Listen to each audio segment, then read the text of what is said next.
Good evening, students and parents. Hope you're doing well.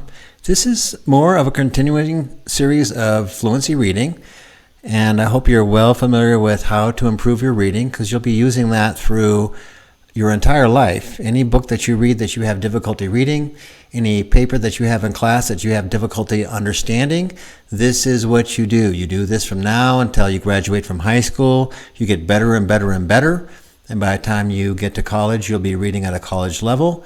And that's what we're hoping for. So practice reading this fluency passage the way that you're shown in this video and have been shown nearly every week for the past 34 weeks. And if you have difficulty, then break it down into smaller paragraphs.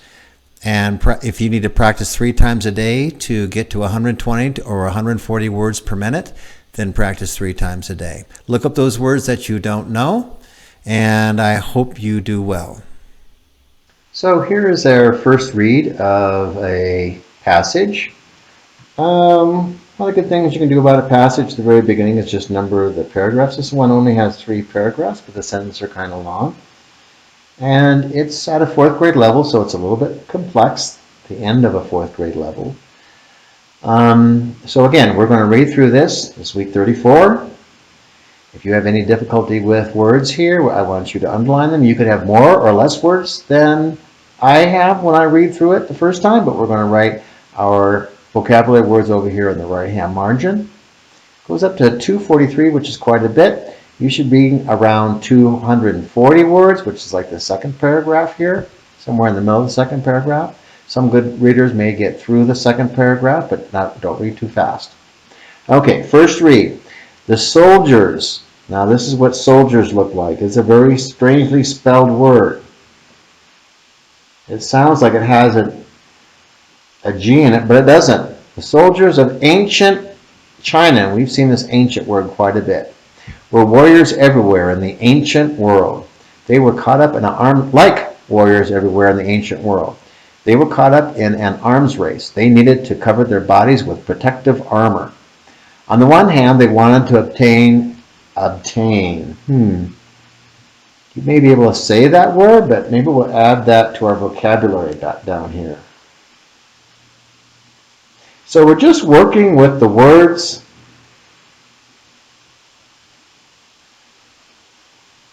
Okay, we're just working with the words as we read through it first. So when we read through it a second time, we can do better, and a third time and a fourth time. Some of you need to read at least 3 times a week. They wanted to obtain as much protection as they could from whatever weapons their enemies were using. Good 4th grade sentence. Starts here on with this capital and ends down here with this period. These could be swords, spears, clubs, rocks, or arrows. But the soldiers also needed to be able to move without undue effort. This might be one that's kind of strange. Undue. You probably could pronounce that, but let's see. Undue effort. What that might mean. They needed to be able to use their own weapons. So, they needed to be able to use their own weapons. Okay. So, armor designers had to achieve a balance between maximum protection, which meant very heavy, thick materials. So maximum protection, they gave you a definition of what that meant as far as armor was concerned. Very heavy, thick materials, and the need for lightweight and flexibility. This might be something that you might get caught on. You might probably know what flexibility is, but maybe you get caught on that word.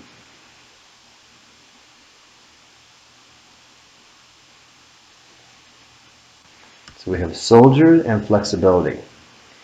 Chinese armor makers tried to solve the problem with what is called laminar type armor.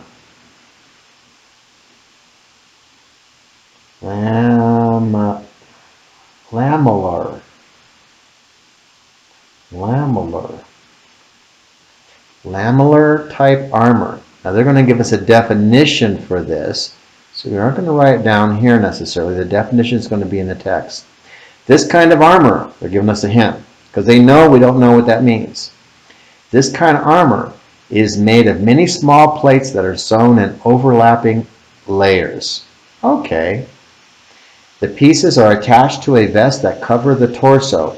Ooh, torso. Let's put that down here.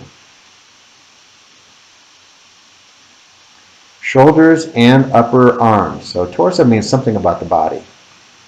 Although the vest it was heavy, the overlapping pieces of metal or stone would move with the soldier's arms and torso. Ooh, they mentioned torso twice. So you know it's important when they mention something twice. So this lamellar type armor has something to do with the torso, which is near the shoulders and arms.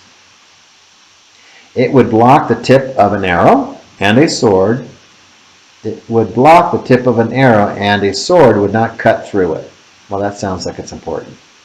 The helmet to protect his head and stiff boots for his lower legs. The soldier was well with a helmet to protect his head and stiff boots for his lower legs.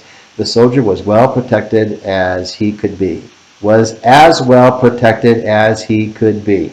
This might be difficult to say.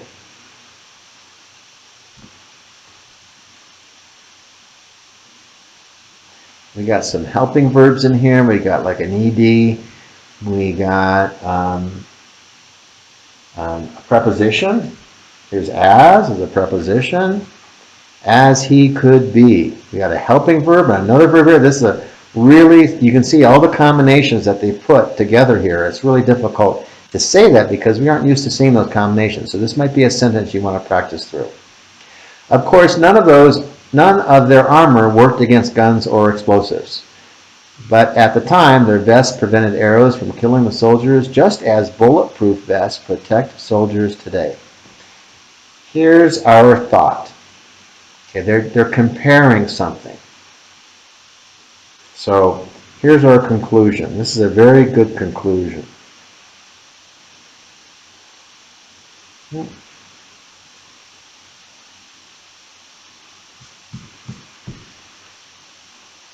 And they're comparing and contrasting bulletproof vests today to armor in ancient China.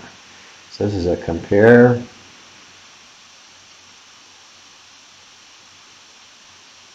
and contrast. We haven't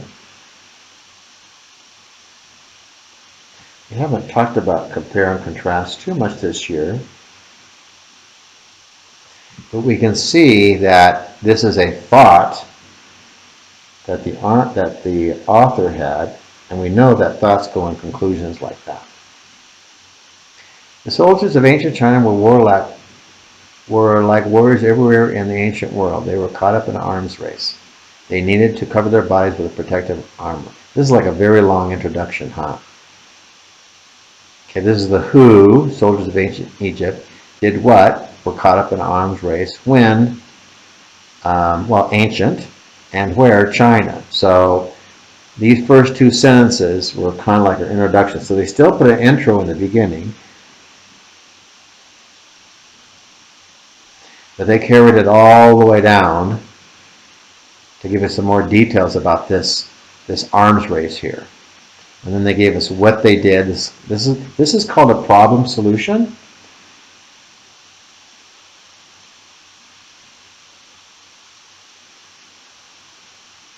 Type of structure.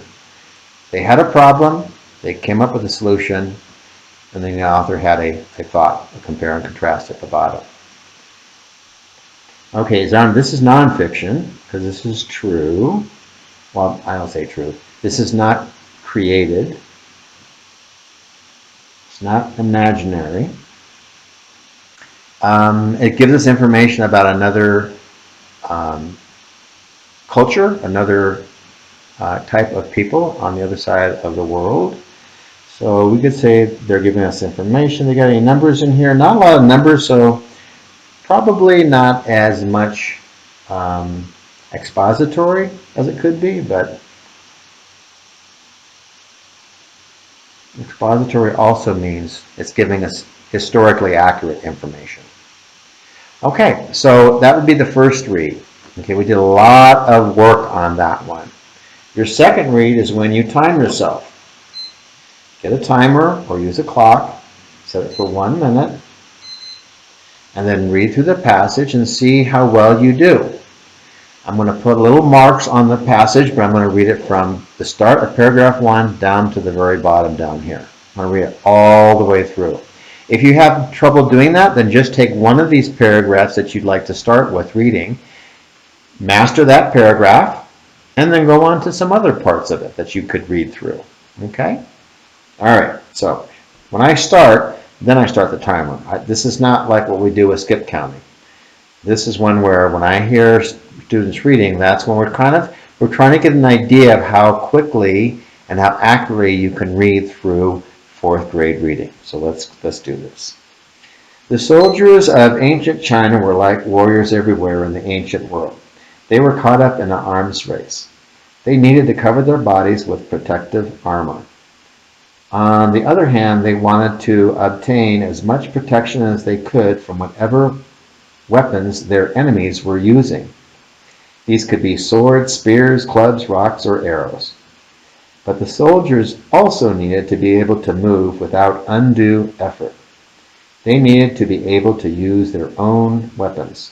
So armor designers had to achieve a balance between maximum protection, which meant very heavy, thick materials, and the need for lightweight and flexibility. These Chinese armor makers tried to solve the problem with what is called laminar type armor. This kind of armor is made of many small plates. Okay. So I'm going to put a little bracket there. I'm just going to keep on reading. That were sewn in overlapping layers. The pieces that were attached to a vest were covered. The pieces were attached to a vest that covered the torso, shoulders, and upper arms. Although the vest was heavy, the overlapping pieces of metal or stone would move with the soldier's arms or torso. It would block the tip of any arrow, and a sword could not cut through it. With the helmet to protect his head and stiff boots for his lower legs, the soldier was well protected as he could. Of course, none of their armor would work against guns or explosives, but at the time, their vests prevented arrows from killing the soldiers just as bulletproof vests protect soldiers today. All right, so I stopped right here. This is 131 words per minute. You notice I didn't read very quickly. I read nice and relaxed. Didn't get too unduly excited. And this is where we want to be. 120 to 140 words per minute. That would be a successful read of a 4th grade passage. Good luck. Practice. Every day if you need to, look up some of these words that might not be known to you. And if you have any kind of difficulty also, go ahead and look and find a video about laminar type armor.